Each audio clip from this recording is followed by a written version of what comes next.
Eu sou o professor Redson, e essa é a classe de Filosofia 150, Introdução ao Pensamento Filosófico. Se algum desses fatos forem novos para vocês, agora é a chance de sair. Michel Foucault, Bertrand Russell, Ludwig Feuerbach, Bertolt Brecht, Friedrich Nietzsche, Ayn Rand, George Santayana, Demócrito, Denis Diderot, David Hume, John Stuart Mill, Albert Camus, Richard Dawkins, Sigmund Freud, Noam Chomsky. A lista continua. Filósofos, poetas, cientistas, escritores, todos com intelectos gigantes. Mas o que todos eles têm em comum? Bom, eles são, ou eram, ateus. Este semestre eu proponho nos recusarmos a passar nosso tempo limitado juntos, debatendo a existência do grande homem no céu. O que eu quero de todos vocês é que preencham as folhas que eu distribuí com 3 pequenas palavras. Deus está morto, junto com sua assinatura. Deus está morto. Obrigado.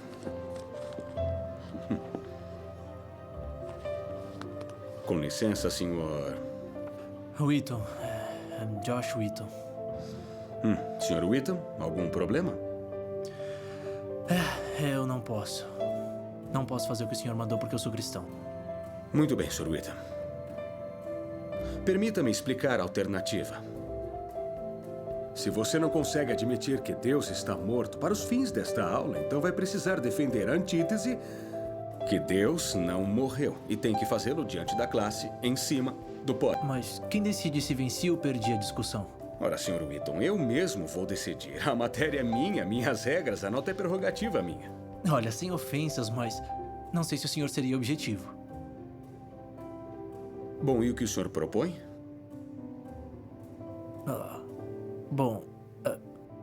O que acha deles?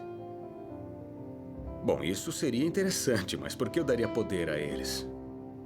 Bom, o senhor já os convenceu. Eu teria que reconvencê-los.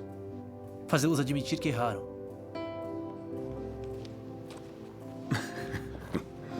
O único modo de debater esse assunto é olhar os indícios disponíveis. E é isso que nós vamos fazer. Nós vamos pôr Deus em julgamento. Com o professor Redson como promotor, eu como advogado de defesa e vocês como júri. A maioria dos cosmólogos hoje concordam que o universo começou há uns 13,7 bilhões de anos num evento conhecido como Big Bang. Então vamos ver como o físico e ganhador do prêmio Nobel Steven Weinberg descreveu como seria o Big Bang. E para nossa sorte, já que ele é ateu, temos certeza de que não há nenhum viés de crente nessa descrição. No início houve uma explosão, e em 3 minutos foram produzidos 98% da matéria que existe ou viria a existir. Tínhamos um universo. Por 2.500 anos, os cientistas concordaram com a ideia de Aristóteles de um universo imóvel. Que o universo sempre existiu, sem princípio e nem fim. Mas a Bíblia discordava. Na década de 1920, o astrônomo belga Georges Lemaître, teísta, que de fato também era... O que é teísta? Teísta é alguém que acredita na existência de Deus. Ele disse que o universo inteiro salta na existência em 1/trilionésimo de um segundo. Saindo do nada, num inimaginável e intenso flash de luz. É como ele esperaria que o universo reagisse se Deus fosse realmente emitir a ordem de Gênesis 1:3 e que se faça a luz. Em outras palavras, a origem do universo aconteceu exatamente como se esperaria depois de ler o Gênesis, e por 2.500 anos a Bíblia esteve certa e a ciência esteve errada. Então, tudo isso indica um Deus que o criou, sabe? No mundo real, nunca vemos nada saltar para a existência partindo do nada, mas os ateus querem fazer uma pequena exceção a essa regra. Tipo o universo e tudo que ele contém. Mas no livro Deus um Delírio, Richard Dawkins diz que se me disser que Deus criou o universo, então eu tenho o direito de perguntar quem criou Deus. A pergunta de Dawkins só tem sentido em termos de um Deus que tenha sido criado. E não tem sentido em termos de um Deus que não foi criado, que é o tipo de Deus que os cristãos acreditam. E deixando Deus fora da equação, tem o direito de virar a pergunta do Sr. Dawkins contra ele e indagar: se o universo criou você, então quem criou o universo? Entende? Tanto o teísta quanto o ateísta carregam o fardo de responder a mesma pergunta de como tudo começou.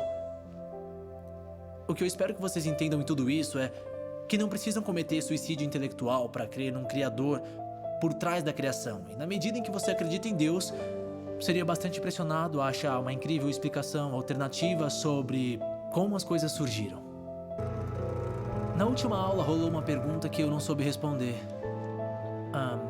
Como o professor Redson assinalou, Stephen Hawking é ateu e escreveu um livro chamado O Grande Projeto, em que diz o seguinte: por existir a lei da gravidade, o universo pode e vai criar a si mesmo do nada. E, para ser franco, eu não sabia como refutar isso. Porque, afinal, Hawking é claramente um gênio. Mas professor John Lennox, que leciona matemática e filosofia, já demonstrou que não há um e nem dois, mas 3 erros de lógica contidos nesse enunciado simples, e tudo isso se resume em raciocínio circular. Hawking basicamente diz que o universo existe porque o universo precisa existir. E porque o universo precisa existir, ele, portanto, criou a si mesmo. É assim. Se eu digo a vocês que posso provar que presunto é a melhor comida do mundo, a melhor que já existiu, porque em toda a história não existiu comida com sabor melhor, vocês iam me olhar esquisito e dizer que eu não sei de nada. E vocês estão certos. O que eu fiz foi reafirmar a minha ideia original. Mas quando Hawking afirma que o universo criou a si mesmo porque precisava criar a si mesmo, e oferece isso como explicação de como e por que ele foi criado, não reconhecemos que ele está fazendo a mesma coisa. Mas está.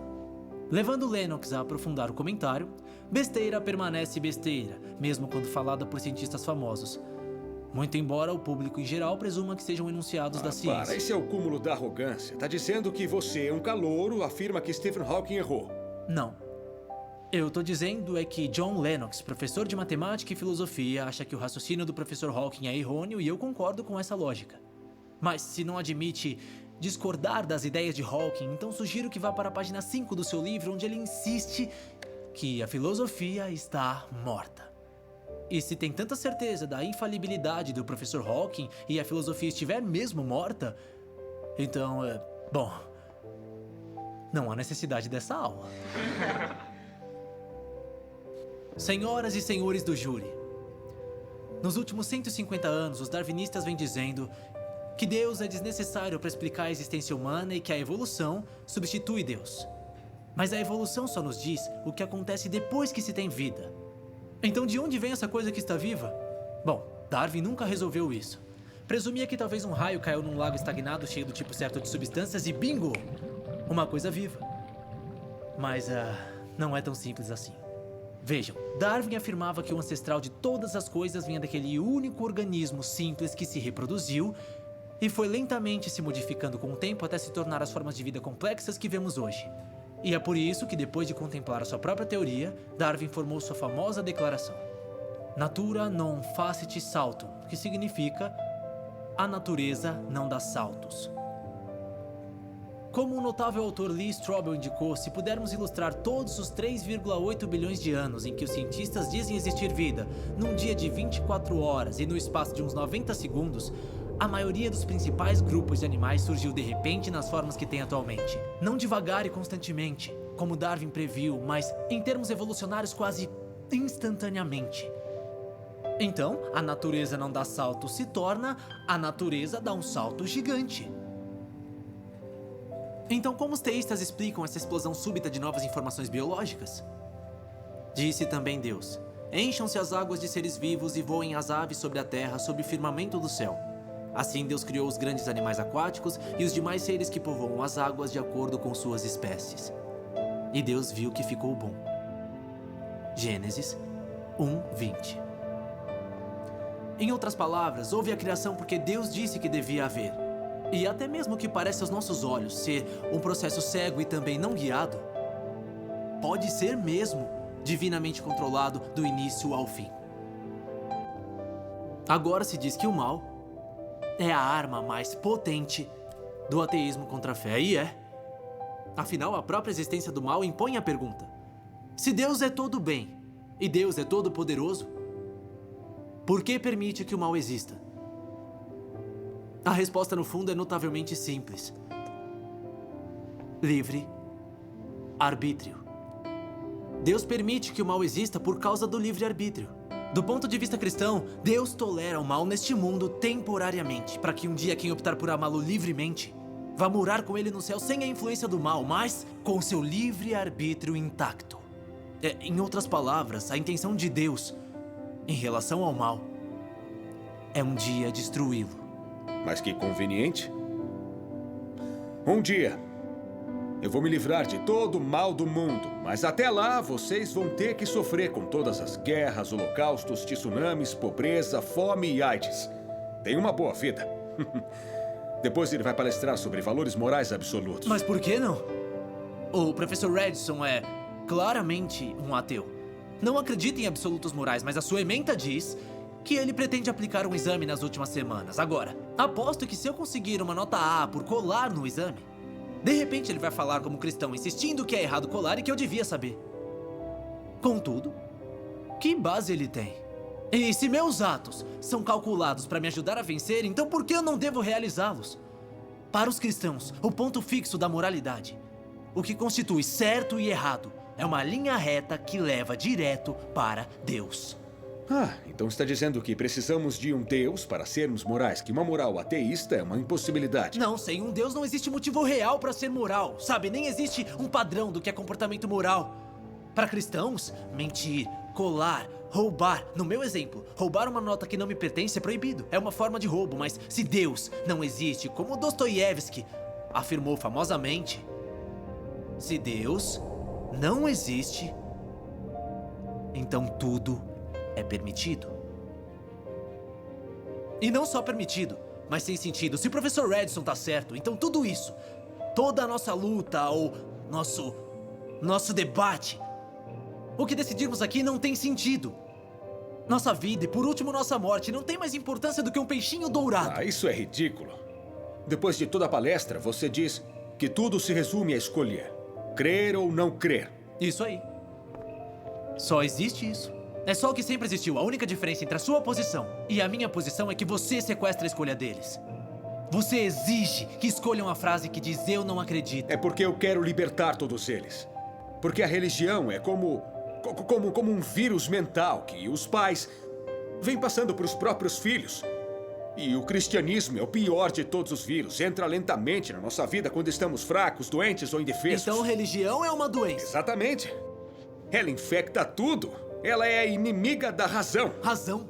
O professor abandonou a razão muito tempo atrás. O que ensina aqui não é filosofia. Não é nem mais ateísmo, mas o que ensina aqui é antiteísmo. Já não basta que você não creia. Precisa que todo mundo não creia com você. Por que não admite a verdade? Por que só quer capturá-los com sua superstição primitiva? O que eu quero mesmo é que façam a sua própria escolha. É isso que Deus quer. Você não faz ideia de quanto me agrada reprovar você. Mas quem você quer mesmo reprovar? Hein, professor? Eu? Ou Deus?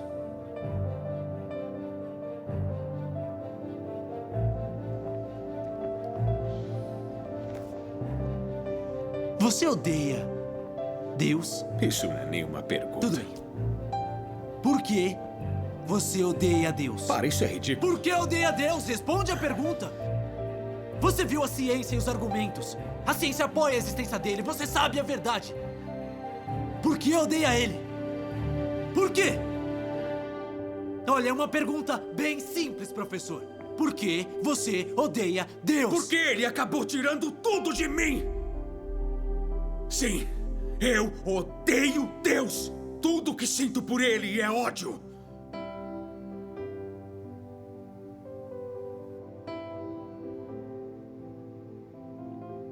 Como pode odiar alguém que não existe?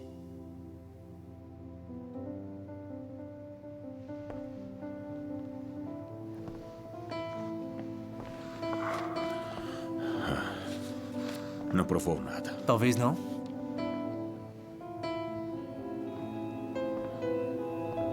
Eles vão escolher.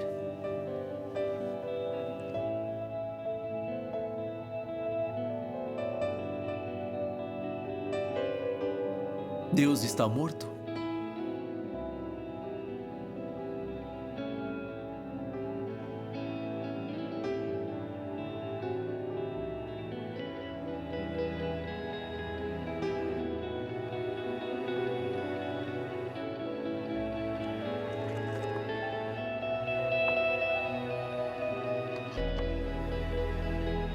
Deus não está morto. Deus não está morto. Deus não está morto. Deus não está morto. Deus não está morto. Deus não está morto. Deus Deus não está morto. Deus não está morto. Deus não está morto. Deus não está morto. Deus não está morto.